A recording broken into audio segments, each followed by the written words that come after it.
A blessed morning to each and every one of us. It's nice to see you Sunday. Hallelujah. And it is good to be in the presence of the Lord, isn't it? Thank you.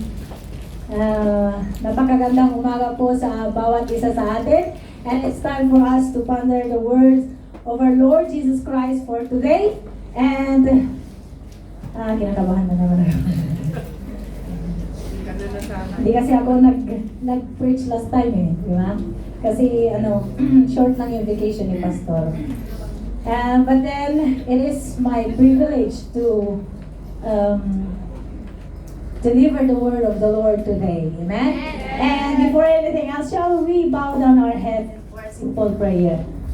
Lord, you are indeed holy. Kabanal-banalan ka nga po, Panginoon. At nagpapasalamat kami sa iyong kadakilaan, sa iyong katapatan, at walang hanggang pagmamahal sa bawat isa sa amin. Nagpapasalamat kami, O Diyos, sa kapatawaran ng lahat ng aming mga kasalanan. Lord, it is time for us to ponder on your words again, O Lord God. Dalangin ko nga po, Panginoon, that you will bless your words you prepared for us. At panalangin ko, Diyos, na itago mo ako minsan pa, Panginoon, sa iyong kaluwalhatian, at dalangin ko na ikaw ang mangusap sa bawat isa sa amin. Ibigay mo nga po, Panginoon, grant us the wisdom to understand your words, grant us the wisdom to obey your words, O Lord God, and grant us, O Lord God, the willingness to be corrected today. Hallelujah. Salamat nga po, Panginoon, at sa iyo lamang ang pinakamataas na papuri at pagsamba. Ito ang aking samot dalangin sa pangalan ni Jesus. Amen. How's your January? Last Sunday na pala ito ng January 2006. Kumusta ang January ninyo? Amen. Good. Hallelujah. Praise the Lord. Okay pa ba kayo? Amen. Sa mga nakaraang sermon na ating napakinggan, naririnig natin yung New Year's resolution. Di ba? At kung gumagawa pa rin kayo ng New Year's resolution, huwag nyo nang gawin. Yes. Dinidiscourage ko na kayo. Ngayon lang yan mangyayari, pero sa kalagitnaan ng taon, mawawala na yan. Promise ko yan sa inyo. But today, we're going to talk about something that we have already. Something na hindi na bago sa atin. Amen? At kung ngayong kung noong 2025, committed kayo kay Lord, or di kaya patuloy kayong lumalakad sa tamang landas sa tulong ng ating Panginoong Jesus, it is my prayer that this 2026, na sa end ng taon na to, magkakaroon tayo ng bagong testimony patungkol sa kanyang katapatan. So we're going to talk about something that we have already. At ang title ng ating sermon for today is Continuing with Jesus. Ang theme po na napunta sa akin is patungkol sa Jesus and my faith journey. So, ang ating text today, matatagpuan siya sa Colossians 2 verses 6 to 7. And kung nabasa niyo na po ang context nito, you might know that they are infiltrated with Gnosticism or false teaching. Amen? When Paul wrote to the believers of the Colossae, he reminded them of something very simple, yet very powerful. Basahin po natin. Sabi niya, so then, just as you receive Christ Jesus as Lord, continue to live your lives in Him, rooted and built up in Him, strengthened in the faith as you were taught. See? And overflowing with thanksgiving. Amen? Sa panahon ni Apostle Paul, natanggap na ng mga Colossian believers the truth about our Lord Jesus Christ. That He is indeed supreme in everything. Amen? Na siya ang pinakamataas sa lahat. And His sufficiency is enough for each and every one noong panahon ni Apostle Paul. But then came the Gnosticism or the false teaching. Sabi ng mga false teacher nito, meron ka pang dapat gawin. Amen? Meron pang kailangan mo pa rin gawin ang mga tradisyon na nakaugalian. Amen? But then here is Apostle Paul reminding, today, for each and every one of us that as you were taught, nung bago mong tinanggap ang ating Panginoong Hesus, kailangan mong magpatuloy na kagaya ng pagtanggap mo noon. Amen? Mga kapatid, as we stand at the threshold of 2026, we realize na ang mundo ay patuloy na nagbabago. Amen? So, recently, inactivate ko yung Facebook ko after almost 2 years. Pagka-reactivate ko ng Facebook ko, yung mga lahat ng kapitbahay na yung matatanda, puro content creator na. Ganun kabilis. Wala pang 2 taon, content creator na silang lahat. Nakakatuwa din. Pero, mapapatunayan mo kapatid na patuloy na nagbabago ang mundo. Amen? Even in new technologies, meron na rin tayong AI ngayon. Amen? New challenges and new uncertainties. Pero sa gitna ng lahat ng ito, one truth remains. And this is a promise of our Lord Jesus Christ. Ang sabi niya, I am the same, yesterday, today, and forever. Amen. Hallelujah. Faith is not just about believing once. Faith is about continuing. Amen? Tuloy-tuloy na paglakad kasama si Kristo kahit mahirap, kahit uncertain, at kahit hindi natin alam ang bukas. Doon sa mga nag-aalinlangan pa sa kanilang kinabukasan, huwag kayong mag-alala. Our Lord Jesus Christ is the same, yesterday, today, and forever. In this 2026, we are called not just to start faith, but to sustain it, to deepen it, and to live it out daily. So as we begin this year, let us not only look back at what God has done, but look forward with determination. Amen? This year's theme is not about starting something new, but about continuing faithfully with our Lord Jesus Christ. Amen. Sabi nga ni Dallin Oaks, following Christ is not a casual or occasional practice, but a continuous commitment and a way of life that applies at all times and in all places. Amen? At ang goal ko ngayon sa araw na ito, kapatid, gusto kitang i-encourage na kung pinag-igihan mo noong 2025 ang pagsunod sa ating Panginoong Hesus, ngayong 2026, mas pag-iigihan mo pa. Or kung pawindang-windang ka noong 2025, sana kapatid, ine-encourage kita, idiretso mo ang iyong landas sa ating Panginoong Hesus. At kung wala ka pang relationship sa ating Panginoong Hesus, it is my goal to encourage you. Sana makilala mo siya sa araw na ito. Amen? So what does it mean to continue with our Lord Jesus Christ? Continuing with our Lord Jesus Christ. Meron lang akong 3 points. Huwag kayo mag-alala. Una sa lahat, continuing with our Lord Jesus Christ means to commit to Him. Amen? As simple as that.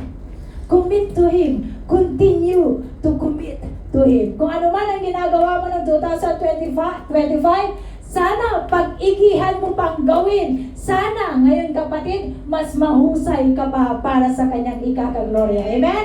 In verse 6 it says, so then just as you receive Christ Jesus as Lord, continue to live your lives in Him. Mga kapatid, ang sabi ni Paul sa Colossians 2:6, so then just as you receive Christ Jesus as Lord, continue to live your lives in Him. Dito natin makikita na ang Christian life ay hindi natatapos the moment na tinanggap mo ang ating Panginoong Hesus bilang Diyos at tagapagligtas ng ating buhay. All salvation begins at that moment. Amen? Pero hindi doon nagtatapos, doon pa lang nagsisimula ang journey. Ang ibig sabihin ng continue to live your lives in Him ay daily walk, daily surrender, and daily obedience. Amen? Kung paano natin siya tinanggap by faith, ganun din dapat natin siya lakaran by faith. Hindi ito patungkol sa sariling lakas, kundi sa patuloy na pag-asa sa Kanya. Are you still hoping in our Lord Jesus Christ? Amen! Lagi natin sinasabi na kapag ang pag-asa mo sa Panginoon ang nawala, wala na lahat sa iyo. And that is very true. Amen? Parang cellphone mo lang yan. Yung mga hindi mapakali pag nalulubat ang cellphone. Parang cellphone mo lang yung laging kailangan ng charger. Amen? Kung disconnected, mabilis madrain. Amen? Ganon din tayo, kung disconnected tayo sa ating Panginoong Yesus, mabilis tayong maubos. Amen. But if we continue to live in Him, lagi tayong my source of strength, wisdom, and peace. This is a reminder for us na faith is not just one-time decision, but a lifelong direction. Amen. It is about consistency, perseverance, and intimacy with the Lord Jesus Christ. Ang tunay na pananampalataya ay hindi lamang Sunday service. Amen? Kundi sa bawat araw, sa trabaho mo, sa pamilya mo, and even in our personal struggles. To continue in Him means to let Christ be Lord over every area of our lives. Hindi lamang yung some parts of your lives. Over all area of your lives. At kapag ginawa natin ito, doon mo mararanasan ang fullness ng buhay na ipinangako niya sa bawat isa sa atin. Amen? At sabi ni Billy Graham, living for Christ is a day-to-day going on with Him. It is a continuous dependence upon the Spirit of God. It is believing in His faithfulness. Totoo naman. Amen?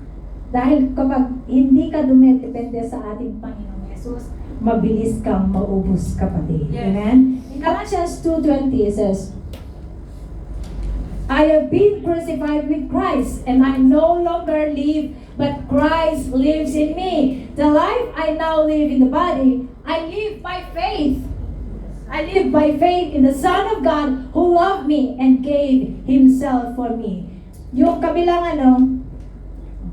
image, the image powerfully illustrates the transformation described in this passage in Galatians 2:20. On the left, makikita mo yung ito.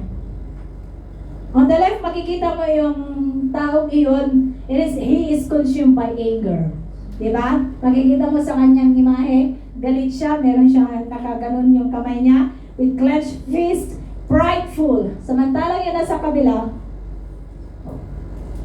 this one, is the same man. Siya din yun. Is the same man. He is changed already. His expression is peaceful. His hands rest over his heart, and his posture reflects surrender. Sa pagitan ng dalawang ito, merong arrow, di ba? There. Sa pagitan nito, merong isang arrow symbolizing the spiritual renewal. Amen? This visual captures the essence of being crucified with Christ. Kung dati, ganun ka, sana kapatid, ganyan ka na. Pakitingin na yung sarili, pakitingin na yung katabi mo, kung ganito ba siya o ganun na siya. Hallelujah. Hindi itinaso. Amen? Amen?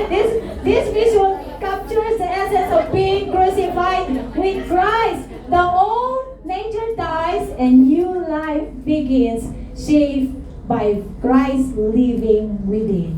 Amen? Hopefully, wala nang ganito sa atin. Lahat ng mga Tagalog ay ganito. Amen? As we prepare to commit more deeply to Christ in 2026, this image, sana, ang imaheng ito becomes a mirror and a map. Amen?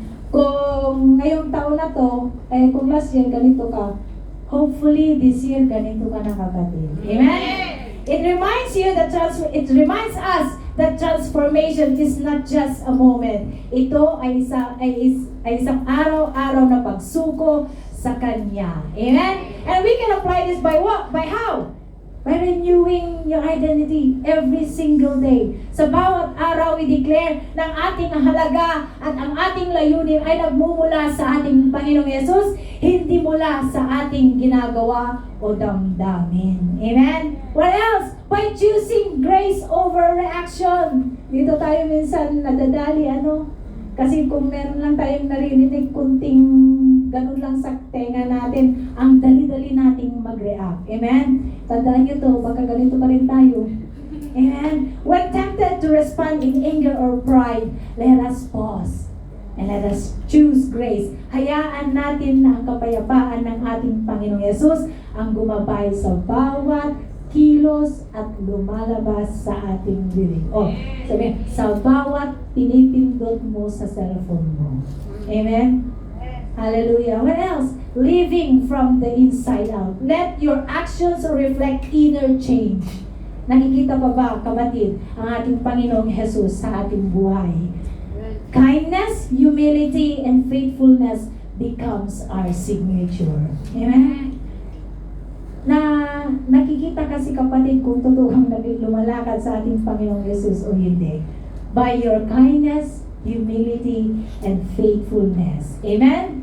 What else? By mentoring others. Doon sa mga mentors and mentees, use this image to teach the true change is possible. Walang imposible sa ating Panginoong Yesus. Kung ganito ka man dati, ganyan ako dati, sana, this year, magiging ganito ka. Amen? And mentors, it is your responsibility. Share your journey and help others with their walk. Amen? Hallelujah. This year, our commitment can be anchored in this truth. It is no longer I who live, but Christ who lives in me. So kung medyo naano ka na sa sasabi ng amo mo, it is no longer I who lives, but Christ who lives in me. Amen? Hindi na sana tayo yung mabilis, mainis sa ating mga amo. Amen? Hallelujah. Let this be our daily declaration, our quiet strength, and our visible testimony. Hallelujah.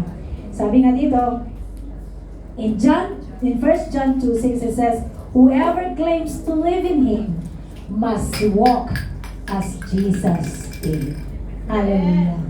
Hindi sapat na sabihin lang natin, ay kay Lord ako, kung hindi naman ito nakikita sa ating ugali, desisyon at relasyon. Amen? Ang tunay na commitment ay hindi seasonal, kapatid. Hindi lang sa simula ng taon or kapag inspired tayo, kundi consistent na pagsunod sa yapak ng ating Panginoong Yesus. To live as He did means choosing humility over pride, obedience over convenience, and love over apathy. Hallelujah. Amen? Kailangan nating piliin lagi yung mabuti. Mabuti hindi lamang sa'yo, para sa mga kapwa nating Kristiyano. And even to others. Amen?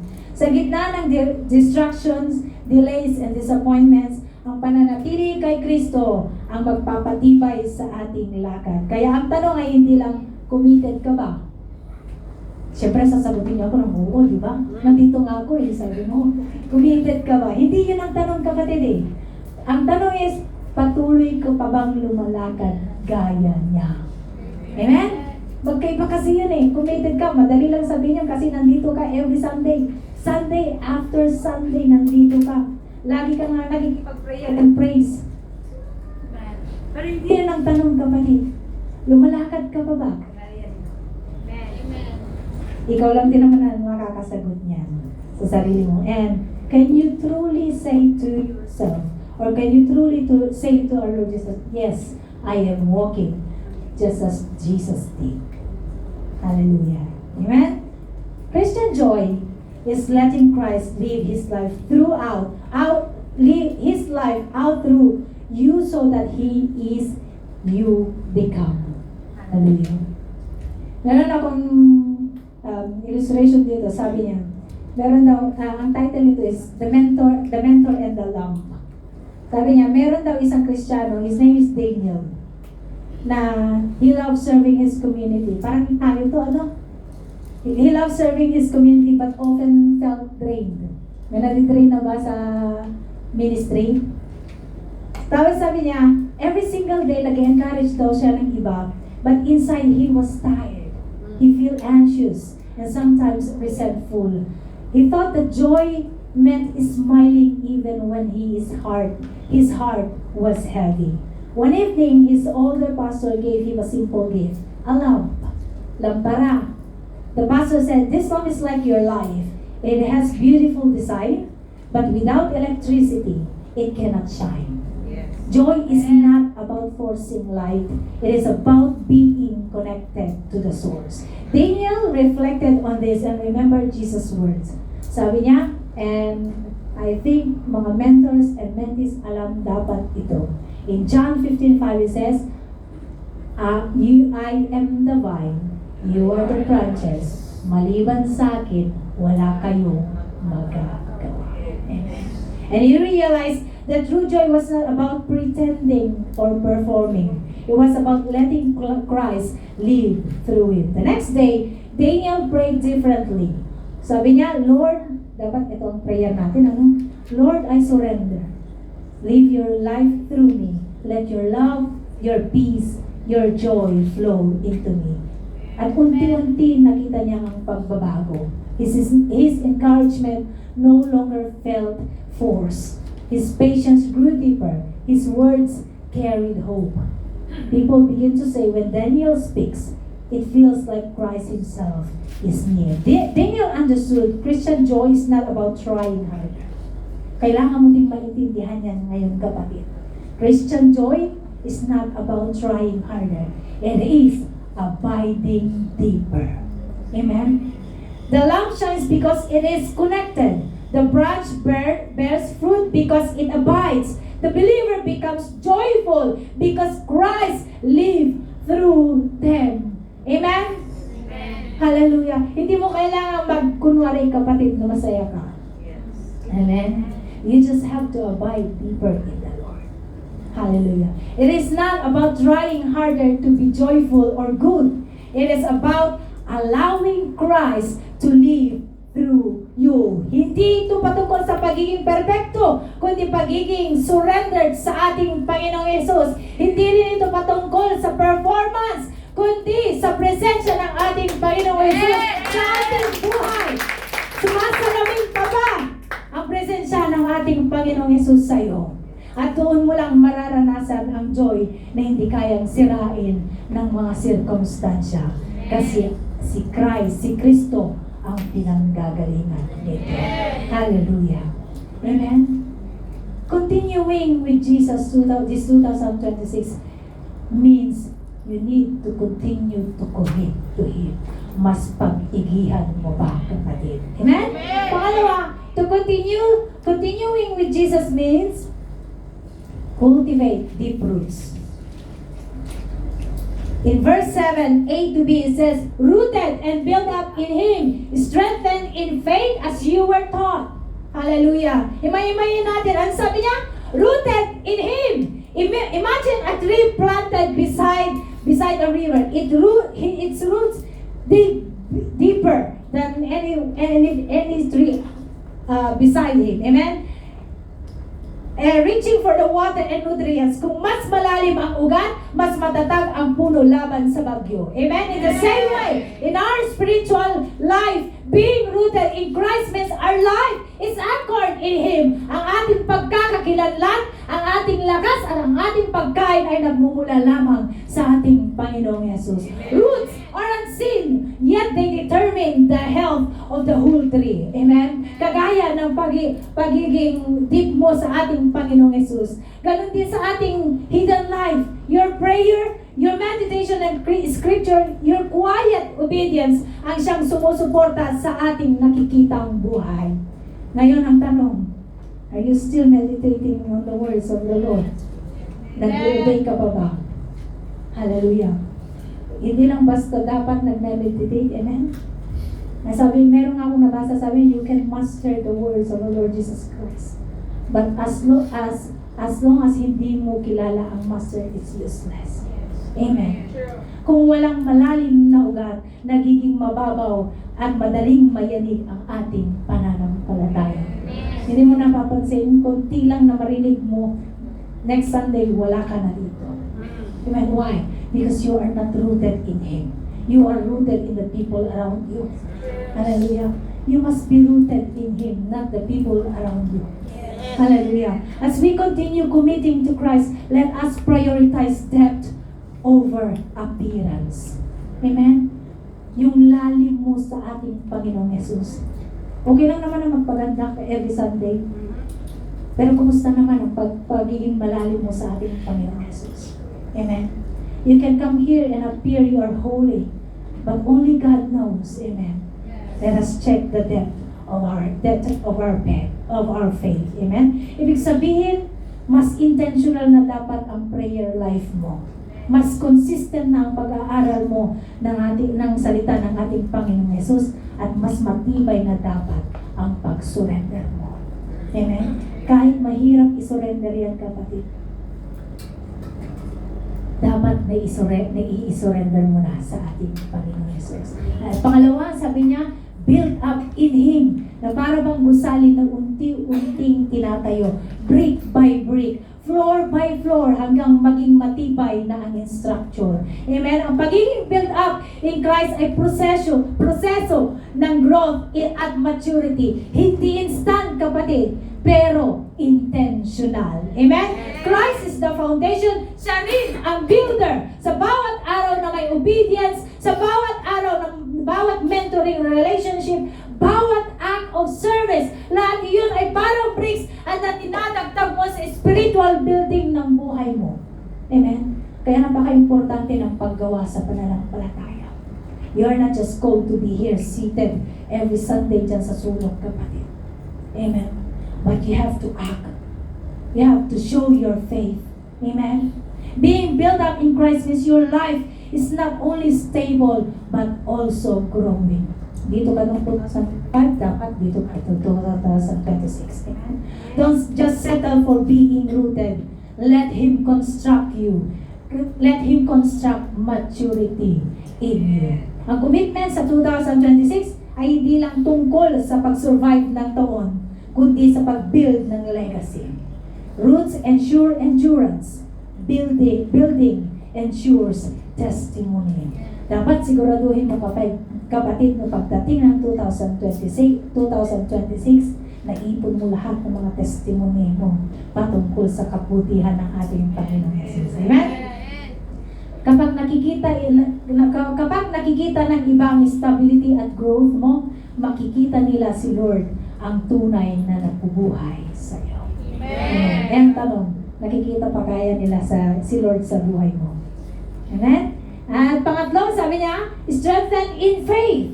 Faith is not vague or self-invented. It is grounded in the teaching of Christ and the word passed down. Paul reminds the Colossians that their faith must be strengthened by holding firmly to what they have already received. Ano nga ba tinanggap nila? They did not just receive our Lord Jesus Christ as their Lord and Savior, pero ang naituro sa kanila is the supremacy and sufficiency of our Lord Jesus Christ. Siya ang pinakamataas. Amen? Sabi ni Mark Batterson, if you plant yourself in one place and let your roots grow deep, there is no limit to what God can do.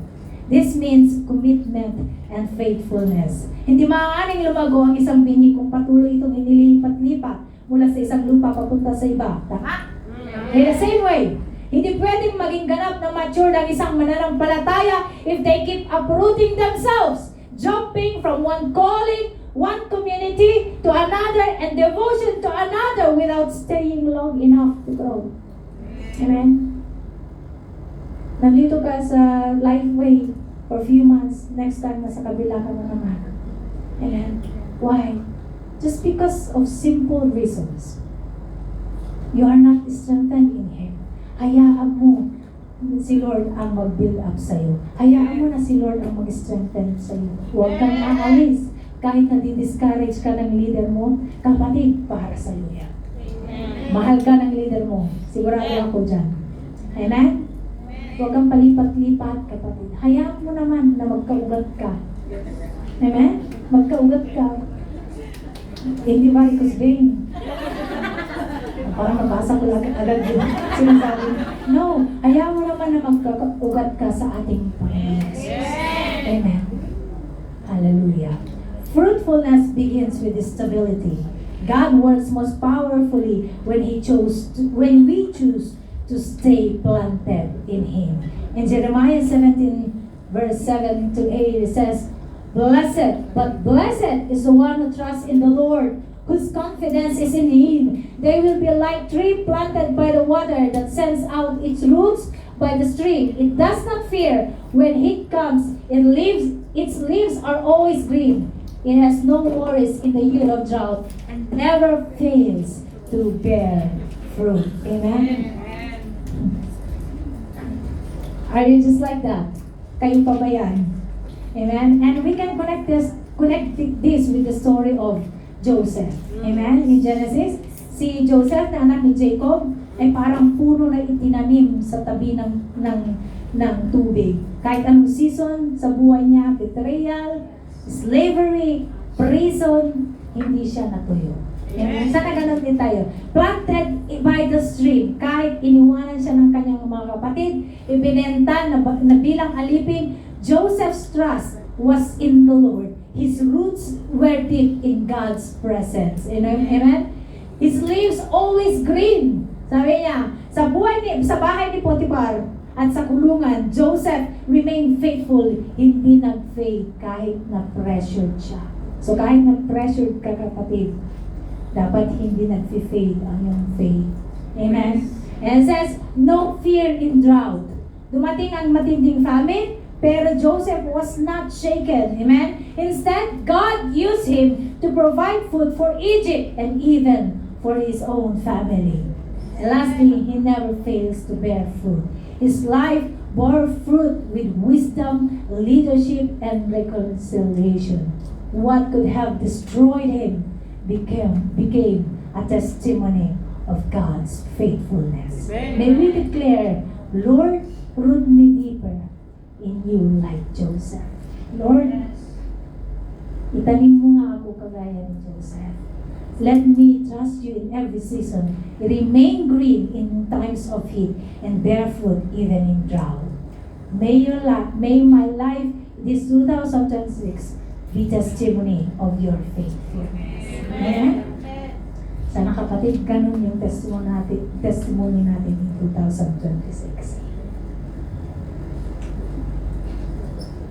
Sabi dito, grow deep roots to harvest rich fruit. Grow deep roots to harvest rich fruit. When your roots run deep, you cannot help but bear the fruit of the Holy Spirit. Yes. Meron akong parable dito, the parable of two trees. Sabi niya, may dalawang puno daw na magkatabi sa isang bukid. Yung una mabilis lumaki, tumaas, lumago agad. Maraming dahon at ang panlabas ay kahanga-hanga. And the other tree, yung pangalawa naman mabagal ang paglago. Hindi agad napapansin, na parang ordinaryo lang. Dumating ang matinding tag-init. Ang unang puno kahit maganda sa umpisa, sa simula ay nagsimulang matuyo. Naglalagas ang mga dahon at kakaunti ang bunga. Bakit? Dahil mababaw ang ugat dito. Amen. Hindi ito nakarating sa malalim na tubig sa ilalim ng lupa. Samantala ang pangalawang puno, kahit mabagal lumaki ay nanatiling luntian or green. Ang ugat nito ay nakabaon ng malalim at kumukuha ng tubig na hindi nakikita ng iba. At sa tamang panahon, nagbunga ito ng sagana, matamis, masustansya, at nakapagbigay ng pagkain at lilim sa mga tao sa paligid. Ganon din ang spiritual life natin. Amen? Minsan gusto natin agad makita ang bunga. Love. What are the fruit of the Holy Spirit? Love, joy, peace, patience, kindness, goodness, faithfulness, gentleness, self-control. Amen? Pero kung mababaw ang ugat natin kay Kristo, mabilis tayong natutuyo kapag dumating ang init ng problema o bagyo ng buhay. Amen? Ang tunay na bunga ay hindi nakukuha sa bilis o panlabas na inyo, kundi sa lalim ng ugat sa ating Panginoong Yesus. Kapag ang ating buhay ay nakaugat sa presensya ng Diyos, sa Kanyang salita, sa panalangin, ay hindi tayo agad natutuyo. Sa halip tayo nagbubunga ng bunga ng Espiritu na nagiging pagpapala sa iba. Amen. Na-bless pa kaya yung katabi mo sa'yo? Amen? Na-bless pa kaya siya sa'yo? Or mas may stress na siya? Kung may stress siya, kapatid, pag-iglihan mo that you will be rooted in Christ this year. Amen? In Ephesians 3:16-17, it says, I pray that out of His glorious riches, He may strengthen you with power through His Spirit in your inner being, so that Christ may dwell in your hearts through faith. And I pray that you and established in love. This is not about external performance or religious appearance. It is about strengthen in your inner being, your soul, your spirit, and your hidden life. Amen. Sana kapatid, hindi ka Kristiyano lang dito, kahit sa paglabas mo.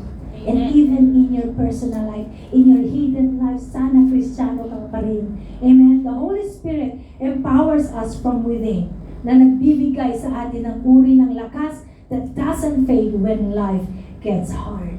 Yes. Hallelujah. Just a simple testimony. Alam niyo ba, dahil sa bago kong amo ngayon, mahilig sila mag-feng shui. Kahit nagkanto ko na sa iba. And lagi nagpapausok. Kasi daw may multo sa bahay. Fine. And lagi nagpapausok. Napakadami nilang porcelas. Yung porcelas nila, ganun pala yun. Yung porcelas pala nila, may iba-ibang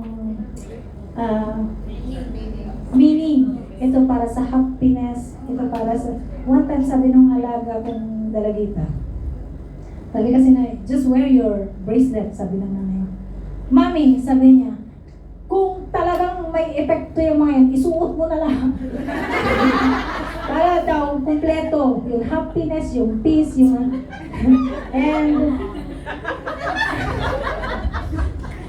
And sabi, mahilig din sila yung magpaapoy tapos mag-step.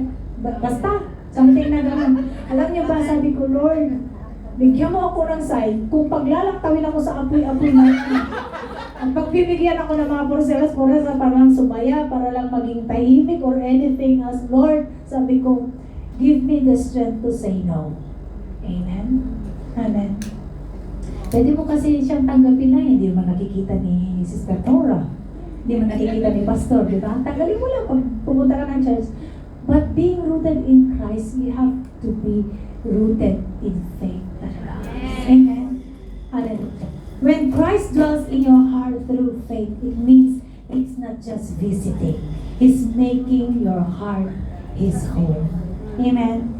Faith opens the door and love becomes the soul. You are rooted and established in love, not in fear, not in striving, but in the unshakable love of God. Kapag ang ugat mo ay nakabuon sa love ng ating Panginoong Yesus, kahit anong bagyo ang dumaan, you remain steady. You draw strength not from circumstances, but from the one who lives in you. And from that deep root, fruit begins to grow. Love, joy, peace, patience, and more. Amen? Kaya importante ang pagiging malalim sa ating Panginoong Yesus. So this 2026, let this be our declaration. Lord, I choose to grow deeper in you so that my life may bear fruit that lasts. Amen? Hallelujah. Number 3, and the last one, continuing with Christ means to celebrate with thanksgiving. Amen? And in verse 7c, it says, and overflowing with thanksgiving. This one teaches us that life rooted in Christ naturally overflows with gratitude, because thanksgiving is the fruit of the faith firmly established in Him. In the Bible, we read about the 10 lepers. Natatandaan nyo? Yung 10 may ketong? Whom Jesus healed in Luke 17. Amen? All 10 received the miracle, but only one came back to give thanks. Amen? He fell at Jesus' feet, praising God with a loud voice. Sabi niya, nagpapasalamat siya sa ating Panginoong Yesus. At ang sabi ng ating Panginoong Yesus, we're not all 10 gems. Hindi ba gumaling ang 10 iyon, sabi niya. Nasaan yung siyam? Amen? Sana kapatid, hindi ka kabilang sa siyam, ano? Hallelujah. Sana kahit hindi dumating yung 9 na kasama mo, magpasalamat ka pa rin sa Panginoon. Amen?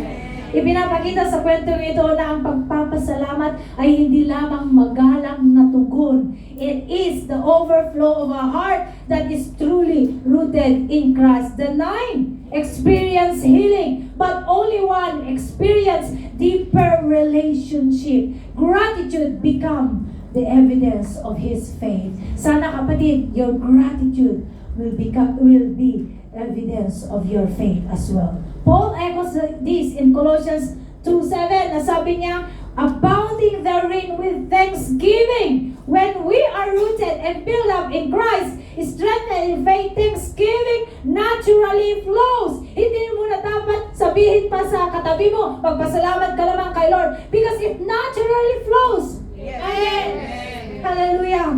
It is not forced and it is not superficial. Minsan nga, agad-agad hindi pa dumadaan. Thank you, Lord, na agad. Amen. Kapag ang ugat ng buhay natin ay nakabaon kay Kristo, we don't just survive trials, we thrive with gratitude. Hallelujah. Even in challenges, we can say, Lord, thank you. Because you are my source. Kung dati, yung kapag dumadating ang problema, dinadamdam mo, ngayon hindi na, kapatid. Thank you, Lord, may problema na naman ako. Hallelujah. Bakit? Mas malapit ka kay Lord pag may problema ka. Amen? Amen. Thanksgiving becomes our lifestyle, our witness, and our strength. Hindi mo napapansin, kapatid, kahit na problemado ka, if you know how to thank the Lord, mas masaya, mas magaan na halapit sa iyo. Amen? Yan ang ibig sabihin that you need to continue with our Lord Jesus Christ.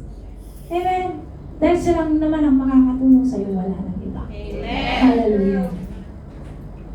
In 1 Thessalonians 5:18 it says, give thanks in all circumstances, for this is the God's will for you in Christ Jesus. Amen. Imagine a farmer na inaalaga ng kanyang bukid. Some days okay naman yung weather. Minsan hindi rin maganda. But then, muna nagpapasalamat ang magsasaka. Amen. Not because every season feels easy, but because he knows the soil is fertile and the roots of his crops run deep. In the same way, our spiritual life is not always smooth. Nung lumakad ka nga kasama ng Panginoon, lalo mas maraming problema. Hindi mo napansin? Yes. Kasi yung mga hindi mo pinapansin dati na kasalanan, pinoproblema mo na ngayon kung paano siya surrender kay Lord. Amen? Hallelujah. Our life is not always smooth. There are seasons of joy and seasons of trial. But when our roots are anchored in our Lord Jesus Christ, thanksgiving becomes possible in all. Amen? Hallelujah. Ang pasasalamat ay hindi pagwawalang bahala sa mga sirkumstansya o problema ng ating buhay. Ito ay pagkilala sa presensya ni Lord sa gitna ng mga ito. Amen. Thanksgiving is both discipline and declaration. It says, Lord, dapat ganito tayo, Lord, I trust you even in here. Naalala ko nung bago pa lang ako dun sa amo ko ngayon. Ay, hirap parang mag-adjust. Magkaiba sila ng dati kong amo. Ang hirap mag-adjust. Pero ang natutunan ko sa almost 6 months ko sa kanila, yung grasya ng ating Panginoong Jesus ay sapat. Amen. Na sa araw-araw, every time na gigising ako, Lord, alam ko na hindi mo ako pababayaan. Amen? And it shifts our focus from what we lack to who we have. Kasi sabi ko, kung dinala mo ako dito, kung ikaw ang nagdala sa akin nito, alam ko ang rason kung bakit niya ako dinala to. It's not hindi siya aksidente na nandun ako. I know the reason. Amen? But ang pinupunto ko dito, if we know our Lord Jesus Christ, if we are rooted in Him, even in circumstances na hindi mo maintindihan, kapatid, it shifts our focus from what we lack to who we have. Amen. Literal, that Christ live in me. Amen. Hallelujah. In Psalms 107 verse 1 it says, give thanks to the Lord, for He is good. He is indeed good. Amen. Yes. And His love, His mercy endures forever. Hallelujah. Panghabang buhay. Ang psalm na ito ay kwento ng mga tao sa iba't ibang sitwasyon. Lost in wilderness, imprisoned in darkness, sick and near death, tossed by the storms at the sea. But in every case, they cried out to the Lord and He delivered them. What is their response? Thanksgiving. Amen. Sana kapatid, ganun din ang responde mo sa lahat ng mga nangyayari sa iyo. Mangyayari sa iyo this 2020. Hindi na pabuti ng pabuti ang ating kapaligiran. Amen? Palala ng palala. But then may we learn to respond with thanksgiving this 2026. Amen? Knowing that He is in control. Amen? Sabi ni Thomas Merton, to be grateful is to recognize the love of God in everything. Hallelujah. Nare-recognize mo pa ba ang pagmamahal ng ating Panginoon Jesus? Even in discipline, sana kapatid, kung dinidisiplina ka ng ating Panginoon Jesus, sana ma-recognize mo pa rin ang pagmamahal ng ating Panginoon Jesus. As we enter the new year, this February, Colossians 2 verses 6 to 7 becomes our covenant roadmap. Walk daily in Christ. Root your life deeper in His Word and presence. Let your faith be strengthened through trials and teaching. Overflow with thanksgiving, declaring His love in all circumstances. Sabi ni Charles Spurgeon, we shall not grow weary of waiting upon God if we remember how long and how graciously He once waited for us. Tama? Amen? Inantay ka ng ating Panginoong Yesus. Dapat di ka mapapagod. Amen? And for the last slide, nandiyan pa tayo. Parang layo-layo mo, no? Amen? Ahaba-haba. This year has just begun. May we declare this in our lives. The year has just begun, but my heart is sure God will be with me all throughout. Amen. Hallelujah. Shall we all rise?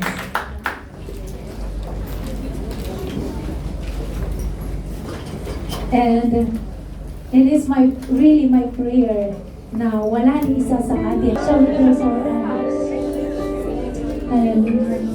Lord, if there's anyone in here na nahihirapan magpatuloy sa ating Panginoong Jesus, if you felt discouraged or kung nadidrain ka na magpatuloy sa ating Panginoong Jesus, I want to pray for you today.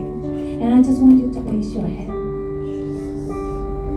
Hallelujah. Sa anumang kadahilan ng mga kapatid na na-discourage ka, the Lord is faithful. Hallelujah. Let's pray, Lord. Nakikita mo, Panginoon, ang lahat ng mga kamay na nagtaas. Ano mang kadahilanan, Panginoon, na sila ay nag-alinlangan to continue with you or na-discouraged to continue with you, Father in heaven. I just pray that you will pour out your love. I just pray that you will pour out the comfort that they needed today, Lord God. I just pray, Lord God, that you will motivate them, Father God, to continue walking with you sa lahat ng ministry na meron sila, Panginoon, sa lahat ng mga ginagawa, Panginoon, nila, Panginoon, para sa iyong ikakagloria. Lord, uplift them in the mighty name of Jesus. In the mighty name of Jesus. And I pray, Lord, that they will decide to continue with you this year, Lord God. Salamat, O Diyos, sa gagawin mo sa kanilang mga buhay. Salamat, Panginoon, sa kanilang mga testimony of your faithfulness, O Lord God. Hallelujah. At kung nandito ka naman, kapatid, wala ka pa rin relasyon sa ating Panginoong Yesus, or alam mo sa iyong sarili na wala kang ugnayan sa ating Panginoon, personal na ugnayan sa ating Panginoong Yesus, I just want to pray for you. This is the year that you need our Lord Jesus Christ. Hallelujah. Gusto ko lang na itaas mo ang iyong kamay and I will pray for you. Hallelujah. Lord, sa lahat ng Panginoon ng mga nagtaas ng kamay, hindi ko man alam ang estado ng kanilang pananampalataya sa iyo, Lord God.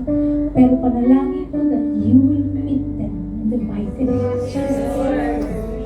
That they will encounter you in their lives in the mighty name of Jesus. I pray, Lord God, na ikaw lamang, Panginoon, ang kikilalanin bilang Diyos at tagapagligtas ng kanilang mga buhay mula sa araw na ito onwards, Father God. Salamat po, Diyos, sa gagawin mo. And we thank you for your words today. We thank you, Father God, for reminding us na kung pinag-igihan namin noong 2025, mas pag-iigihan namin ngayong 2026. At mas mahusay kami, Lord, Lord, nang dahil sa iyong habag at biyaya, kami ay mas magiging mahusay sa taong ito, Father God. Lord, salamat dahil nananatili kang tapat even we are not faithful unto you. You are faithful indeed, Father God. Salamat po, Diyos, at dahil sa gabay mo na walang hanggan, salamat sa pagmamahal na hindi nagmamahal mo, Diyos. We thank you and we glorify you, Father. Sa iyo lamang ang pinakamataas na pagpupuri at pagpapasalamat. And this is our prayer. In the mighty name